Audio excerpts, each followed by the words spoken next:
There we go. I'll go ahead and crank that down just a tiny bit. Welcome back, everyone. This is episode 28. Sorry. 27 was self-confidence. That'll be up by the time this is released. This is episode 28. Episode 11, aka not a Halloween special number 2. Let's kick it off with Spooky by the Atlanta Rhythm Section. I really like this one.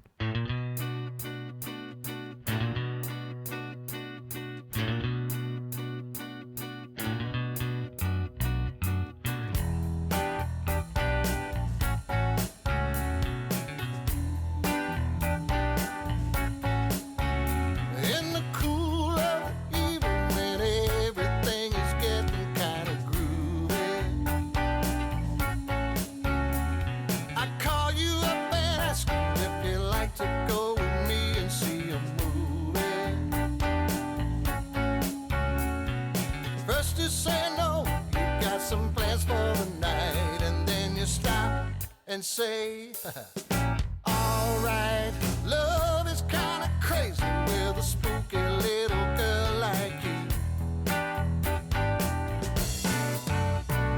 You always keep me guessing, I never seem to know what you were thinking.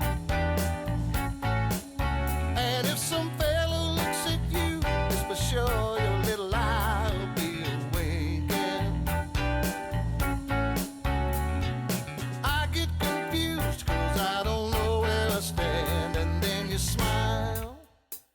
And hold my hand. Love is kind of crazy with a spooky little girl like you.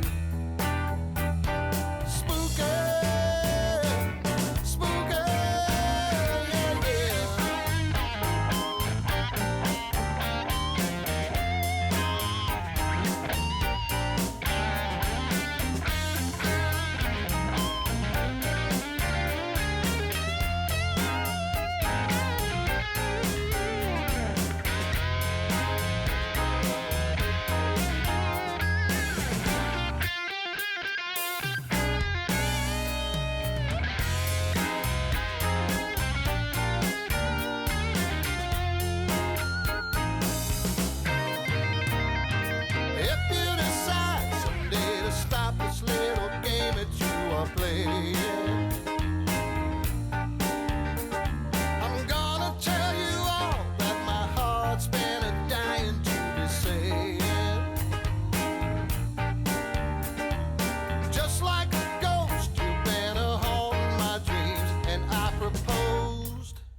on Halloween. Love is kind of crazy with a spooky little girl like you. Oh, spooky, yeah,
It's a good song.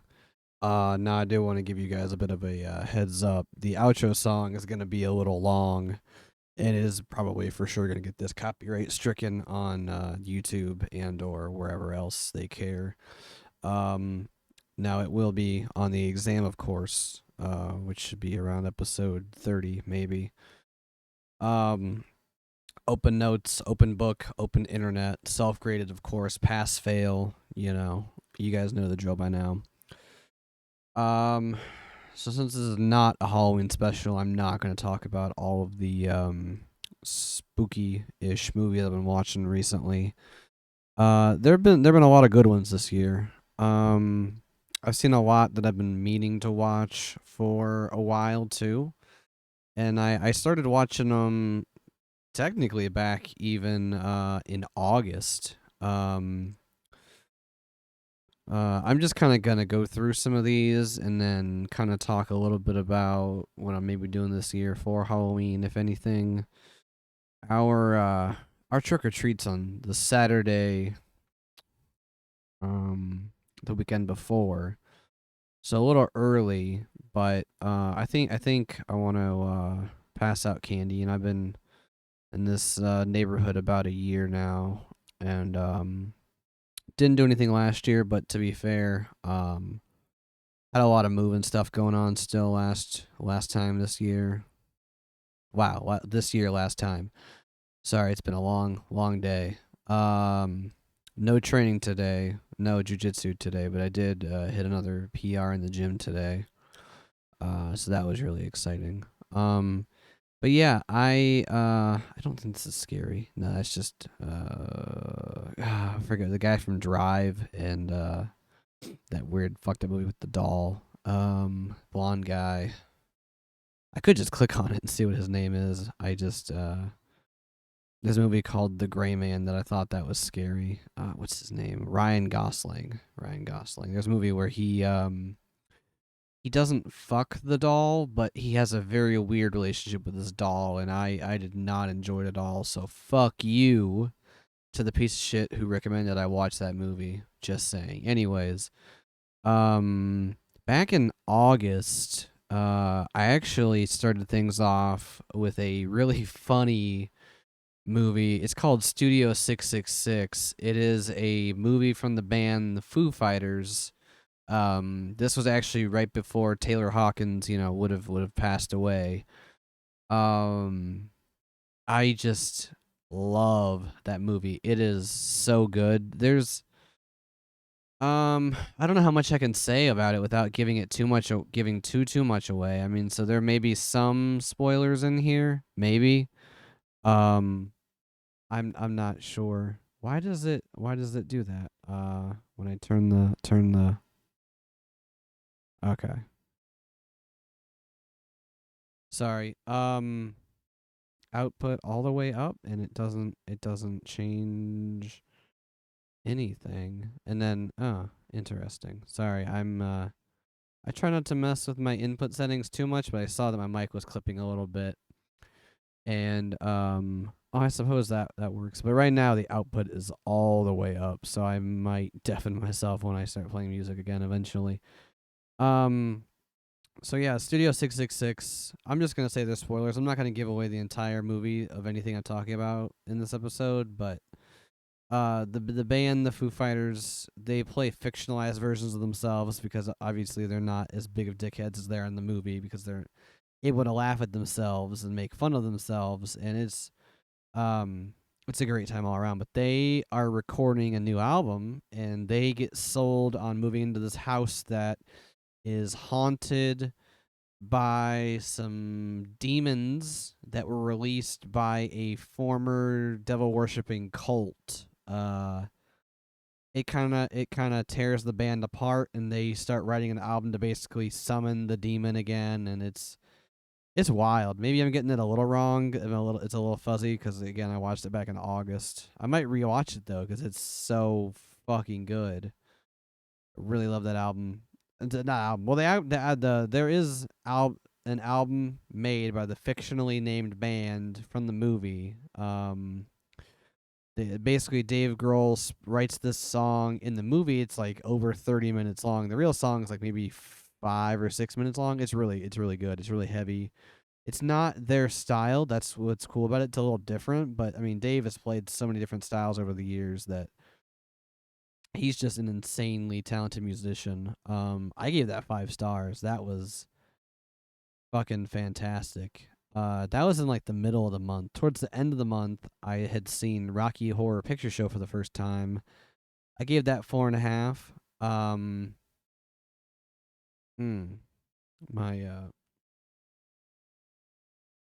ears hurting a little bit there. Had to adjust my headphones. It's really good. Basically, not entirely a musical, but kind of a musical. That one's a little more well known, so I don't want to talk about that one too much. And also, it's kind of hard to talk about, only in that like, what is it? A lot happens in that movie. Starting off September. September is when I like to kind of start really ramping things up with scary movies and whatnot. And then, obviously we culminate the end of October, but obviously you can watch them year round. It's just when that atmosphere starts to get in the air. You kind of start to feel things shift a little bit with the seasons changing.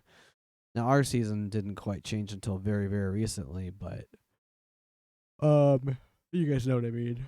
So to start off September, I watched this movie called Nope, Nope. It is a scary movie from Jordan Peele. He also did Get Out, which I have not finished, unfortunately. I need to go back and finish watching that someday.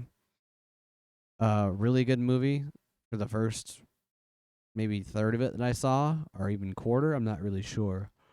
But Nope is essentially, I think there's a lot of different theories on what it is. I really haven't looked too much into it. I mean, I only gave it 3.5 stars. I'm not gonna lie. There were parts that kind of lost me. The beginning, it starts off a little slow for me.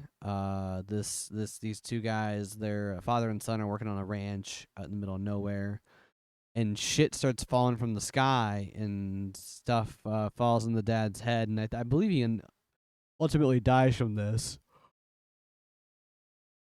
Excuse me. And then the son has to try to find work doing other stuff in Hollywood, and it's kind of sad.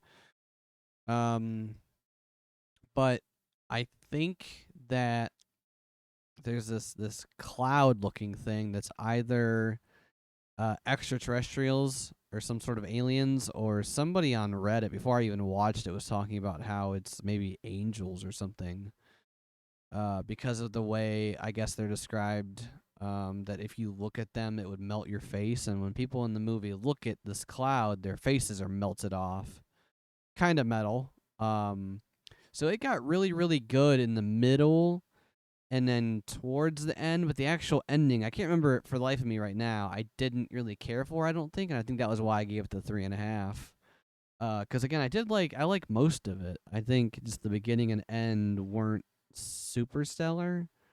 But then now I'm kind of in the middle of the Halloween Town series. I watched the first one towards the end of the last month. That was a really good movie. That was 5 stars. The second one, Calabar's Revenge. He's the mayor from the first movie.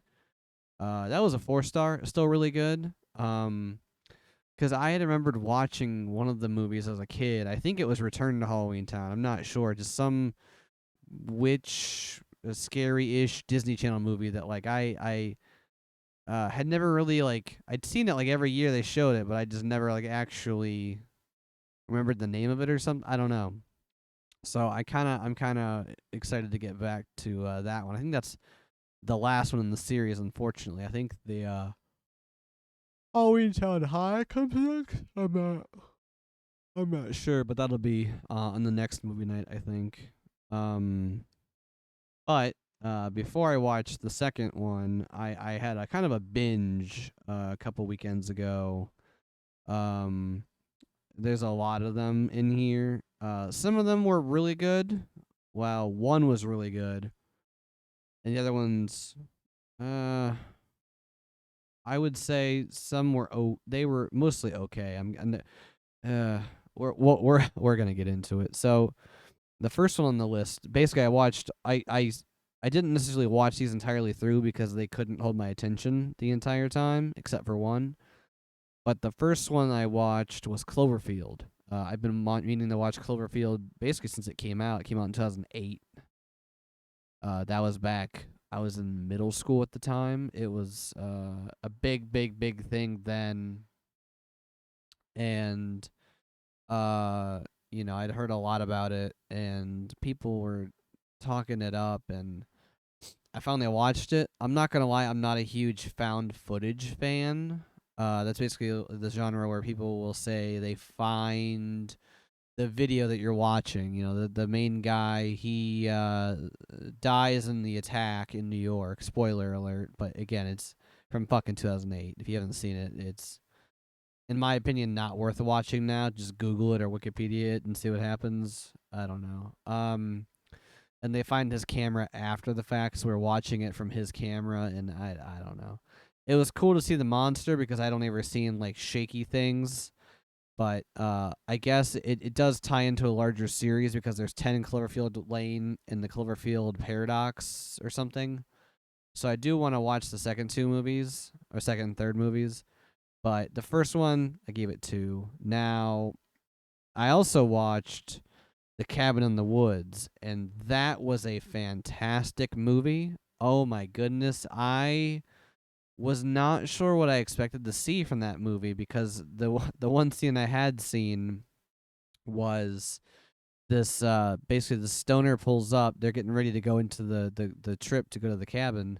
The stoner pulls up in a car. He's got one of those coffee cup bongs that's like 6 feet tall. He's using it in the car, and his friends are all like, "Dude, what the fuck are you doing?" And he makes this joke saying that cops fear a man with a gigantic bong because he can see further than they can, and he has no fear. Some crazy shit like that. It's wild, but that scene is really really fun and funny.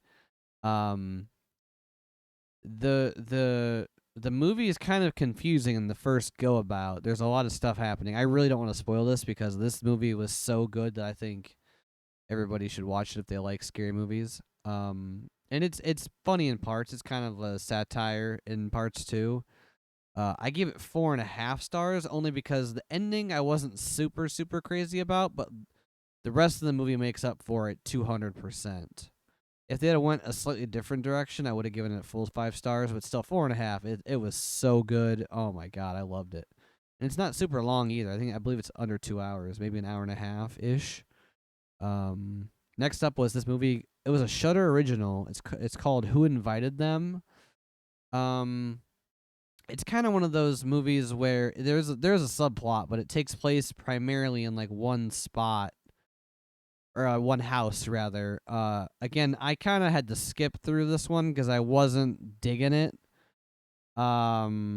Basically, this couple shows up to a party uninvited.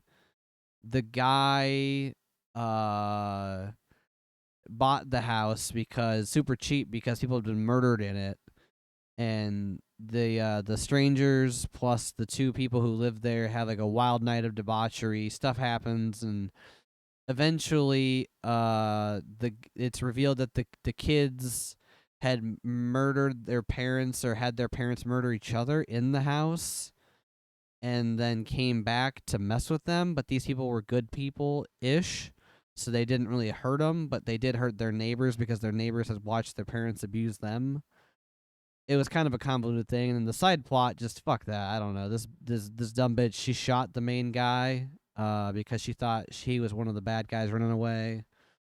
And then the very end, it was revealed that like they had snuck back into the house without them knowing, and it's like, ooh, I don't know. It wasn't really worth my time. 1.5. Now, the next one I was really sad about. It's called The Strangers, from 2008. Sorry, that last one was from 2022, this year. But The Strangers is from 2008, and it's a really cool premise. I just think the execution wasn't as great as it could have been. Um, Now, it's essentially about a group of strangers who pull up to a house in the middle of nowhere, terrorize and murder the people inside. The imagery in the poster and the ideas I had about the movie going in, I thought it was going to be a really cool idea. Just execution wise, not as much. I gave it 1.5 because it was another one I had to skip through a lot of parts, and the acting. I don't know. It's the obviously you want to care about people in a scary movie to some extent, but sometimes you just cannot. And you're like, oh my god, just please die already, or whatever's gonna happen. You want the plot to progress, and you don't care about the characters because the exposition's just not great. And that's how I felt about these people. Now the sequel is called Strangers Pray at Night, Prey, not Pray, but Pray at Night. And I gave that 2 stars. Again, a lot of skipping, but I liked the ending, and I thought that overall the plot, exposition, and things like that were a lot better put together in the end. And then next up was Halloween Town 2, technically in order. Now, super recently, the other night actually, I got recommended on Hulu to watch the Hellraiser remake. Now, I've never seen the original Hellraiser, so I couldn't really base this off of that. It felt like there was a lot of unnecessary stuff in the movie that didn't necessarily help the plot or exposition. I feel like it could have been done maybe a little better. I don't want to say streamlined because, these aren't about efficiency. They're just about making art and having a good time. That being said, I feel like a lot of time was wasted in this movie, and it didn't feel good campy as in like a Friday the 13th. That felt bad campy as in like a, all right, get on with it. Let's find out what's going on. Come on, hurry up. Come on, do something happen. I gave it a 3 star, so I'm not gonna lie, I didn't hate it. It's just like I liked Pinhead to an extent. I liked the demons. The demons, if you've seen Rick and Morty, that episode where they go to hell where all the demons look like that, that's basically I think that was making fun of Hellraiser. But that's essentially what these demons all look like. They've got like their skin stretched out, they're super pierced up, and they're wearing weird shit. And then their thing is like chains come out of nowhere and like grab people, and then like now they have you. I don't know, like essentially, and I don't know if this is in the original because I saw the poster for the original. It's on the list to watch along with the second one and maybe some of the sequels, but I heard the first 2 are the best. I don't know. That there's a cube, and when you solve the cube, a little dagger comes out and cuts you, and once your blood is spilled by the cube, then they can come get you. That's at least in the new one. I don't know if that's exactly how the old one worked. If this is like a direct remake, then cool. Now I understand. But if not, then I don't know. I thought the ending was okay. I think maybe I kind of forget the ending now. But at the time I gave it a 3 star, so I clearly didn't hate it. I thought it was pretty good. And then tonight, actually, I rewatched. There's 2 movies on Netflix. I kind of hope they make a third, but I don't think they're going to. They might. Who knows? There's a movie called The Babysitter from 2017, and they also made a sequel called The Babysitter Killer Queen. I think is what the subtitle for that one is.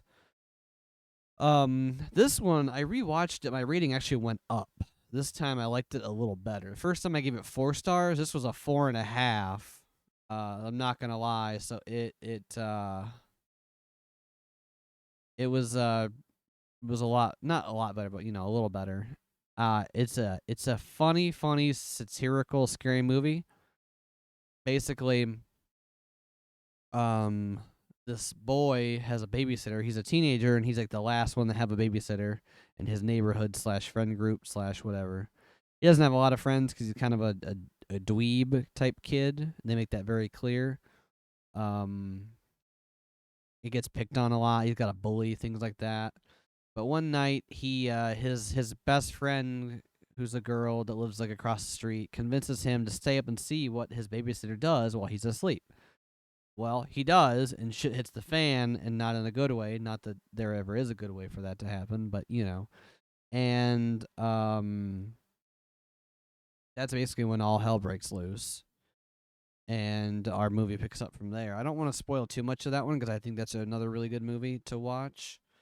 The sequel is also really, really good. It's even funnier, I think, with some of the jokes, and some of the stuff that they do in it. But yeah, so far that's kind of been what I've been watching. Excuse me. Have to readjust again a little bit.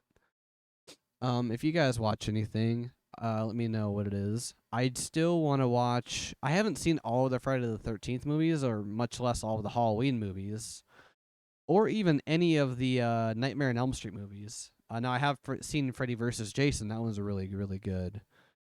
I do really like those slasher, campy, slow build-up movies.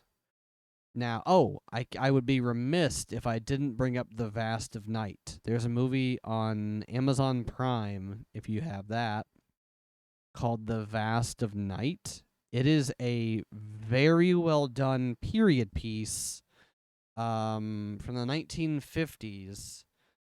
I don't even know if I want to say what it's about, because if you watch the trailer, there's one trailer in particular. There's a type of shot done in movie cinematography called a tracking shot, where basically they take the movie on either a dolly or some kind of track and just let it go, and it's kind of fast. It almost feels like you're running along with it. Now, this movie, I think they used some kind of bike, maybe a motorbike, bicycle. I'm not sure, but there's a super long tracking scene. And again, this is in the 1950s, so this kind of vibe is definitely makes sense. But the scene starts on Main Street. It's a Friday night, I believe. Everyone's at the town basketball game, so downtown is empty. It's a very small, rural, I think, Texas town. So everyone is at the basketball game. The town is dead, except for the little girl who's a phone operator that, is where the scene picks up from. She's outside smoking a cigarette.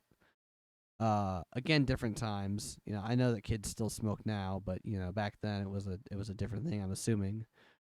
And the scene starts there, and it tracks all the way across town to the high school, to the basketball court in I think it's in the high school gym, but like there are so many cars in the parking lot, and just that tracking scene alone sold me on the movie. That cinematography is done so beautifully, and they use a lot of era authentic equipment. And it's kind of a mixed media thing. There are parts of the movie where the screen goes black, and you're meant to be kind of looking at like a radio, or like it even looks like an old style TV from the 1950s. The pre-color ones, the ones that look a little weird. It's just really, really cool, and they also used some original switchboards from the 50s that they got working. Essentially, when phones worked back then, you had to have an operator on the phone, and you would call the operator to connect you to your party. There were a lot less people using phones, obviously, back then. And what they would do is a line would ring, and they would pull out this cable, plug it into the ringing line, and then they could talk to you with their headset.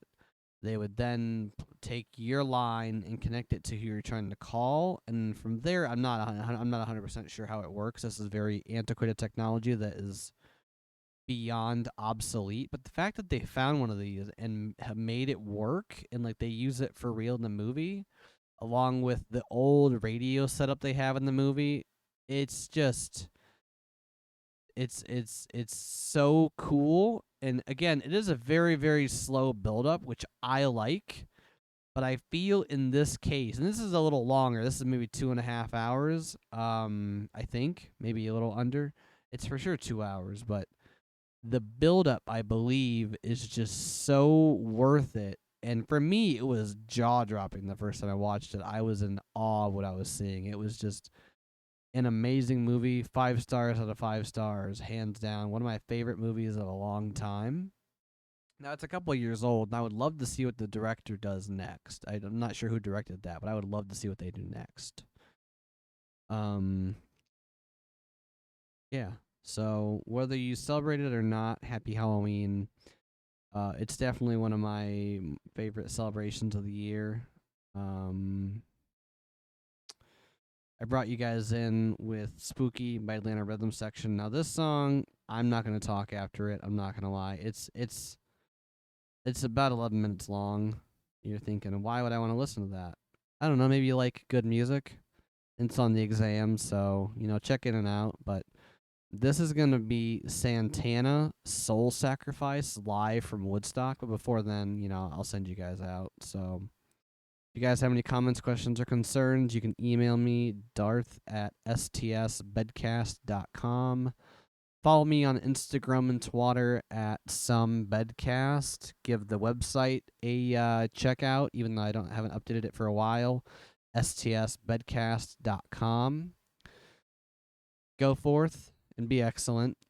Spread your excellence and be the change you want to see in the world. Shine on, you crazy diamonds. If you can't be safe, then just be careful. I love you all.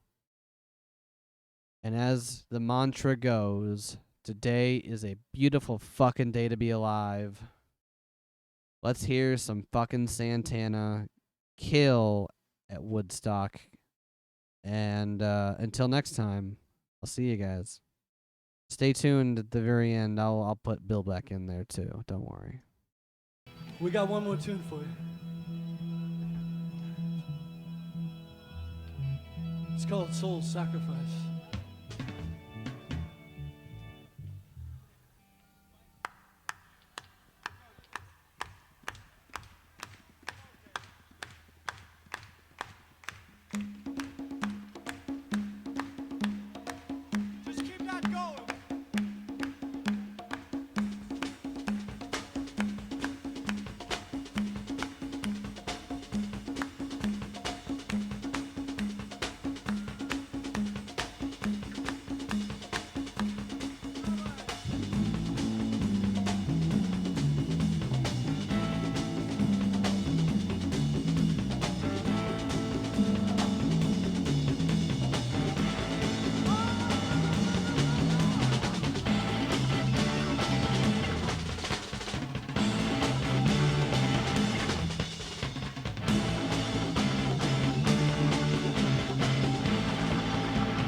and gentlemen, Thank you very much. Santana.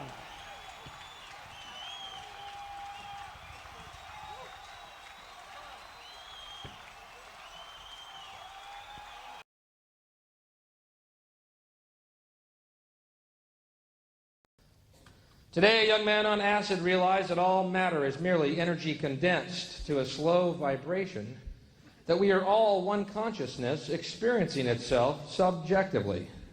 There is no such thing as death. Life is only a dream, and we're the imagination of ourselves.